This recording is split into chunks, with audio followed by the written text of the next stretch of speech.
civil, ça. C'est pour comment? C'est un état civil, ça. C'est un état civil. C'est un écrivain, philosophe et historien français.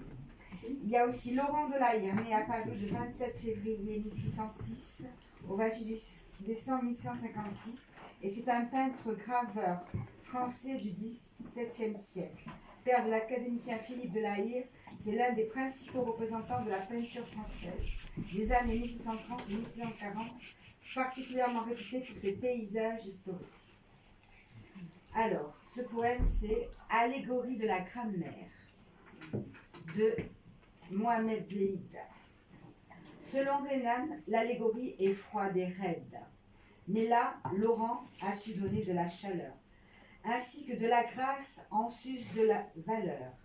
À Grammatica qui verse l'eau sur la guède, fleurissant dans les peaux malgré l'été brûleur. Ses vêtements bronzés, sa belle mine allègre, son regard affectif aux fleurs que de sa main, elle abreuve et surtout son sourire carmin, n'invite à l'aimer un esprit goût des nègres. Oui, prends un beau cristal pour un vieux parchemin. Le ruban sur son bras est porteur d'un message, précisant qu'une langue à l'écrit à l'oral doit obéir aux lois, son trésor cultural.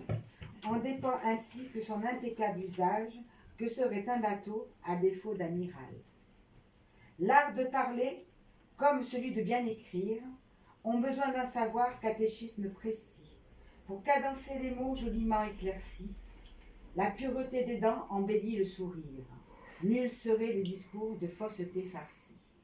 Faute d'outils, l'artiste a des mains sommeilleuses. À lui seul, son désir de créer reste froid. Un poète à son tour, jamais son vers ne croit, s'il n'a les instruments, les règles précieuses, pour placer le bon mot, sans heurte, au bon endroit. Bravo. Bravo. Tu me pardonnes mon petit...